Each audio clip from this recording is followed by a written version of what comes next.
I'm going to read you a news story today that a friend loaned me, so I just have it for a few days to read it to my grandchildren. It's called Purple Snow.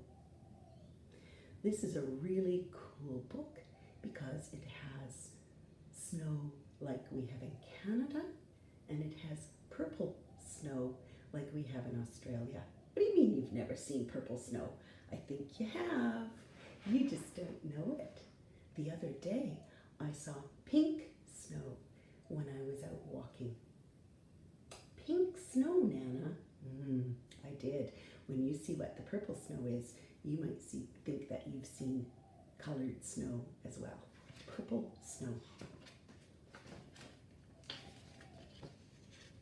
There is a snowman.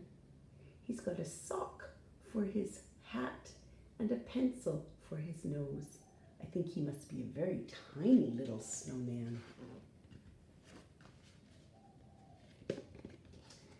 There's Cockatoo. That looks like a pair of skis. He's got a suitcase, some hiking boots, a green case. Oh, I can see a gum leaf sticking out of it. He's got a map, a suitcase, some goggles, and a letter. It says, "Dear Cockatoo, please come and see our white snow." Polar bear, hug, hug, hug, hug. Welcome to the North Pole. Did you really fly all the way from Australia in reply to my letter? Polar bear asked Cockatoo.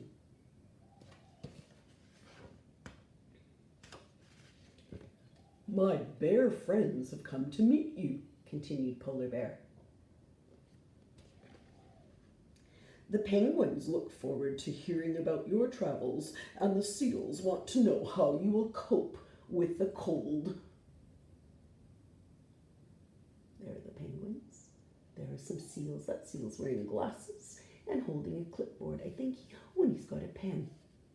She must be writing notes. I just noticed they're taking Cockatoo's temperature.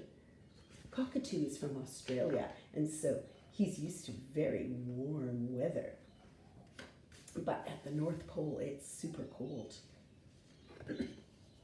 But old Walrus is only mildly interested. He just likes lying around, finished Polar bear. Oh, he's a lazy old guy. Look what's on him. Oh, it's a penguin on his back. There are some other penguins. Wow, look at that. It's a great big iceberg. I can see little bits coming off. I think that iceberg might be breaking away.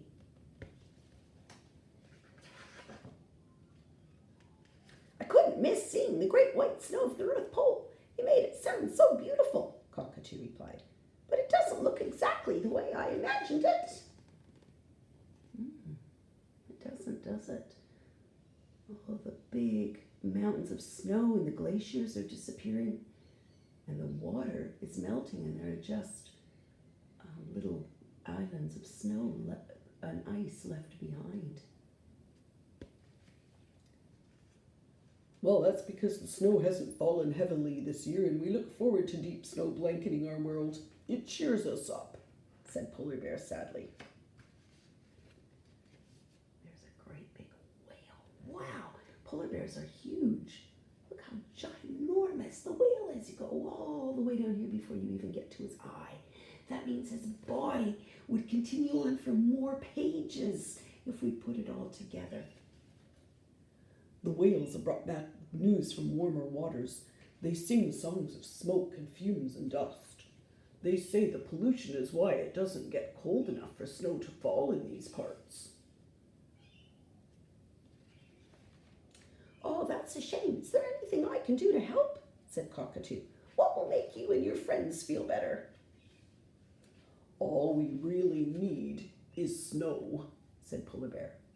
In my part of the world, said Cockatoo, snow falls in the middle of November, and it's purple snow, and the weather is hot.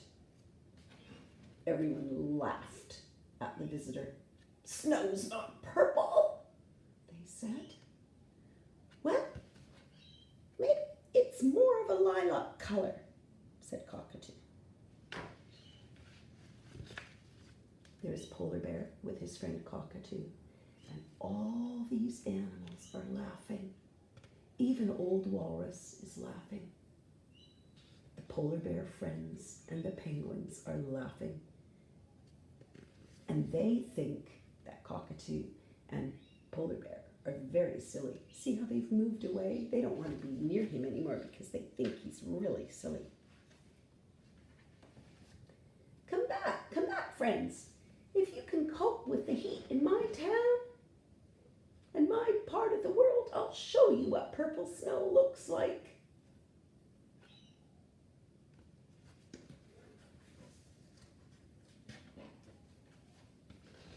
"Ah, ha, ha, ha. Polar Bear's the only one who believes you. He can go with you and see purple snow. Ha, ha, ha, ha. We hope he doesn't get gobbled up by purple people eaters." Ha, ha, ha, ha, laughed the penguins.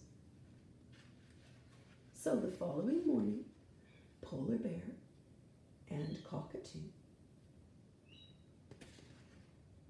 caught a ride on the next whale south. Look at this. That's the Sydney Opera House and the Sydney Harbour Bridge. They've traveled many thousands of kilometers all the way from the North Pole, which is above Canada, all the way down to Australia.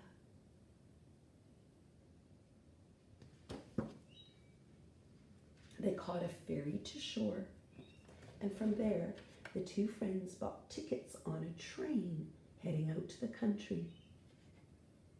Look at Cockatoo hanging on the back of Polar Bear, and they sat on the coldest part of the train for the journey.